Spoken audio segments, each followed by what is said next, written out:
Salut à tous, c'est moi Mani, ici, là, regarde, tu me vois dans le reflet.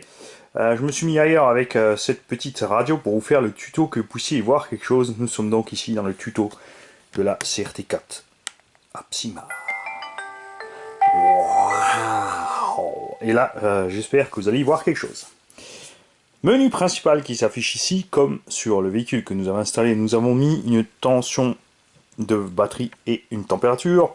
Ce sont donc ces deux sondes là qui s'affichent. La troisième ligne est prévue pour la sonde de vitesse qui prend tout simplement les tours de la couronne principale, donc la transmission principale. Après, il faut tout simplement paramétrer dans la radio le rapport de transmission, la taille des roues, et tu auras une vitesse approximative évidemment, puisque ça ne tiendra pas en compte des ballonnements, ou s'il y a une roue qui se lève, du différentiel qui mouline, etc. etc., etc. En dessous, tu as d'afficher évidemment, si tu as touché sur les trims, comme ici c'est le cas sur un des interrupteurs, tu vois, il y a en fonction, en fait, tu as la ligne ici, et que je te trouve le bon, tu vois, c'est celui-là. On, off. Eh ouais, Guy, t'as vu ça? C'est pour tes lumières. Touchscreen, là, il va un tout petit peu plus dur, puisque j'ai laissé le film de protection dessus pour pas laisser mes gros doigts sur la radio, puisqu'elle est neuve et c'est pas la mienne. Quand tu vas aller dans le menu, tu appuies ici sur les petits outils. Tu as donc l'inversion des cerveaux, ça c'est très simple, tu sélectionnes ton cerveau, tu inverses à gogo, comme tu veux, il suffit de cliquer, et tu reviens ici avec la touche Back. À savoir qu'ici j'ai mis la radio en français, cette touche reste en anglais. Ici c'est pour remettre tout simplement les configurations d'usine, mais là il te demande quand même, hein, êtes-vous sûr oui ou non, donc non, on va laisser mon réglage. Ensuite, course des cerveaux. C'est là que commence un certain schmilblick. Pourquoi? Tout simplement parce que toi, tu vois, course de cerveau, tu tiltes pas tout de suite, tu vas dedans. Ah, mais je vais inverser ma direction. Je vais brider ma direction. Donc tu vois, ici tu as bien gauche-droite, tu as ta petite molette et tu as deux petits points ici. Donc tu essaies de cliquer là, il se passe cliquette. Tu bouges ta molette, tu as le côté gauche, tu vois. C'est que écrit gauche. Donc tu essayes. Il n'y a pas de côté droit, comment je fais? C'est la panique. Et en fait, le piège est ici. C'est là qu'il faut choisir. Mais là aussi, t'as vu? Hein? Je veux changer de fonction, je veux la droite, mais c'est toujours la gauche, au secours, papa! Et ben genre, en fait, il faut faire ça. Tu vois, droite, gauche. Et là, tu peux séparément régler tes butées, c'est pareil pour la voie de gaz, frein. Tu vois? Hey, hey! Ça, c'était le truc à savoir. Je te promets qu'on a cherché 3 minutes avant de se pencher dessus, puisque quand tu es dans un menu sur cette radio, tu as une touche aide. Tu appuies sur la touche aide et te dit la fonction des courses des cerveaux permet de régler individuellement la limite de course haute et basse, gauche et droite forcément, des cerveaux de chaque canal. Régler la course des cerveaux en fonction de la mécanique de votre modèle. Et là, pour choisir le côté du canal 1 à régler, direction, tourner le volant de direction vers le côté souhaité. Évidemment, comme toi, tu es déjà ici dans un côté, eh ben ça ne fonctionne pas. Ça, c'est vraiment pas très clair de la part du constructeur. Il faut le faire ici. La touche aide est aussi affichée ici évidemment, mais tu ne vas pas voir avant d'être dans le menu en général. Donc ça nécessite quelques explications un peu mieux faites. Subtrim, rien de plus simple. Tu vas dessus, tu bouges ta molette et tu décales ton neutre de cerveau sans toucher à tes débattements gauche-droit. Exponentielle de direction. C'est pareil, tu vois, tu peux choisir. Là aussi, tu as ta petite touche aide qui t'explique exactement ce qu'est l'expo et à quoi ça sert. Hein, je ne vais pas te le relire. Il faut aussi que je te laisse un peu de travail, mon petit Guy. Vitesse de direction. C'est pareil, tu vois, tu peux choisir la vitesse aller et retour, évidemment. Globalement, c'est gauche et droite à la fois. Ici, c'est pas de chaque côté, comme c'est le cas sur certaines radios. Mixage de direction pour le crawler. Tu cliques dessus, tu vas en standard ou en mode crawler. Position neutre des gaz. Là, je ne me suis pas penché dessus, puisqu'on fait le neutre sur le vario. Ça peut être par contre pratique pour les thermistes. Voilà aussi évidemment, hein, tu peux, en fait voilà, tu vois, tu peux décaler ton neutre comme tu veux. Si t'es pas sûr, tu fais toujours revenir réglage d'usine. Donc si ça vous intéresse, il faudra vous pencher un peu dessus aussi. Expo des gaz, c'est pareil, tu vois. Courbe des gaz, là aussi, tu choisis tes gaz, tu peux mettre des points. En fait, ils expliquent qu'il y a jusqu'à 5 points. Mais c'est pareil, je ne vais pas te le montrer en détail puisque tout est écrit là, n'est-ce pas? Avec des petits exemples, tu vois, il y a pas mal de texte, il y a de quoi faire. L'ABS, c'est pareil, tu cliques sur la touche aide, il t'explique chaque paramètre. Là, tu te prends le temps puisque tu vas pouvoir régler le temps où le véhicule freine et ne freine pas, à quel moment ça s'enclenche, de combien ça s'enclenche, etc., etc. Et de combien de cycles tu veux que ça s'enclenche. Perso, l'ABS totalement inutile en RC pour moi, tout comme le TSM et aussi les expos de direction et de gaz. L'expo de direction et de gaz, elle est dans tes mains. Milieu des gaz. En fait, c'est le subtrim, mais avec une façon rapide d'y accéder, tout simplement.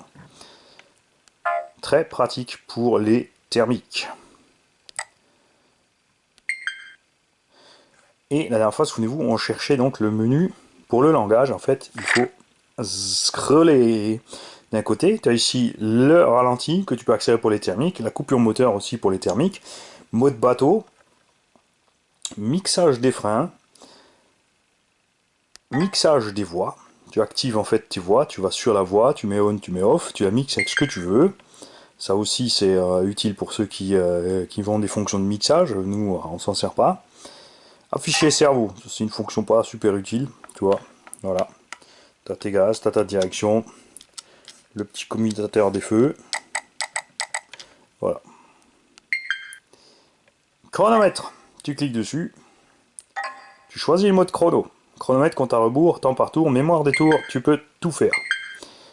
Fonction des touches, ça devient intéressant.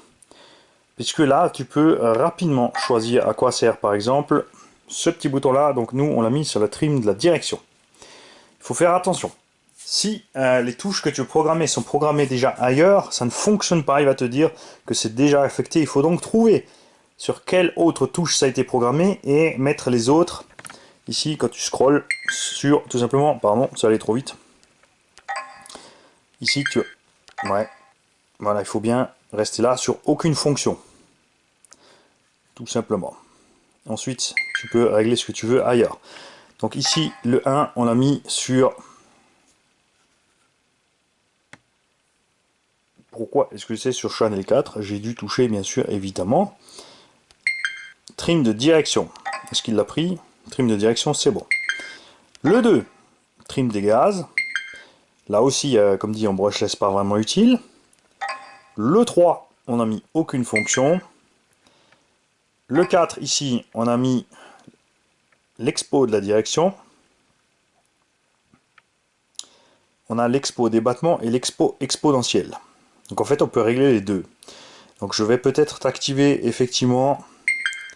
On a mis sur 5 les freins, parce que c'est juste au-dessus des gaz. C'est vachement pratique ça. Par contre, moi j'aime bien avoir la fonction des freins dessus, puisque ça permet rapidement de, selon si le sol est glissant ou pas, non pas trop sur la piste, mais en tout terrain, d'agir sur les freins. Nous, on va donc ici par exemple, on a mis ici, on va mettre sur le 3, l'expo. Merci de rester là. Ouais, ça c'est un peu... Je suis pas trop fan, ou alors c'est vraiment juste à cause du film. On va mettre direction expo. Voilà. Comme ça, ici, si tu trouves, puisque Guy va mettre ça sur une voiture de piste, ça permettra à Guy, s'il tourne trop brutalement en sortie de virage, de régler son expo de direction. Sur le SV01, on n'a mis aucune fonction. C'est la touche qui est là. Sur SV02, aucune fonction non plus, ça n'a rien, c'est la touche qui est là. Ça, en fait, tu peux utiliser ces deux touches pour par exemple, pour les chronos. Là, lancer le chrono, et là, à chaque fois que tu as fait un tour, quand tu es en train de rouler, à chaque tour, il faut penser à appuyer ici avec ton petit doigt pour enregistrer tes tours. Ça devient technique, tu n'es plus trop concentré sur le pilotage, et tu te concentres sur toutes tes touches. Et en SV3, c'est la touche qui est en dessous, on a mis donc le channel 4, c'est-à-dire l'interrupteur pour l'éclairage. Hein, on est là, chrono, fonction des touches. Modèle, là évidemment tu rentres le nom de ton modèle. Hein, donc tu l'appelleras comme tu veux, titine, poète poète, gaz gaz, ce qui t'amuse. Et les paramètres pour faire le bind, c'est donc lié à un récepteur. Non. Tu peux mettre la surveillance batterie. Donc selon si tu mets une lipo, des NiMH ou des lithium fer à l'intérieur de la radio, tu peux te mettre une alerte de tension basse. Tu peux l'activer ici ou pas. Tu peux activer des fail-safe, donc très pratique pour pareil pour les thermiques. En thermique, comme il n'y a pas de marche arrière, sauf si tu l'as par une boîte, mais je vais directement sur le moteur, il tourne pas en sens inverse. Généralement ici, tu mets frein à fond, comme ça, lui, dès que tu perds le signal, il bloque les roues. En brushless, ça se met automatiquement au neutre. Ce que tu peux faire, par exemple, c'est régler la direction d'un côté ou de l'autre, ce qui fait que le véhicule, même si ça coince, il restera en boucle. Choix des capteurs. Par ici, nous avons dû passer donc pour régler les capteurs de température et de voltage que voulait qui. Et j'ai postillé sur ta radio.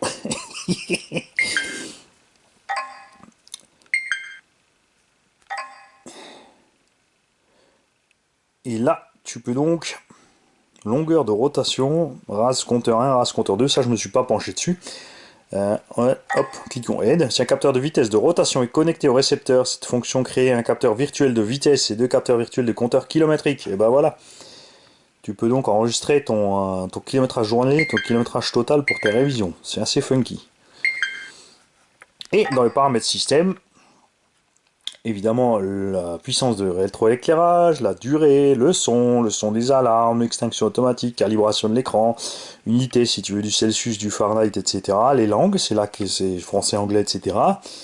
Mise à jour logiciel, si tu fais une mise à jour, tu peux la brancher au PC, tout effacé, et voilà. Et là, tu as encore évidemment ta version software, hardware, etc.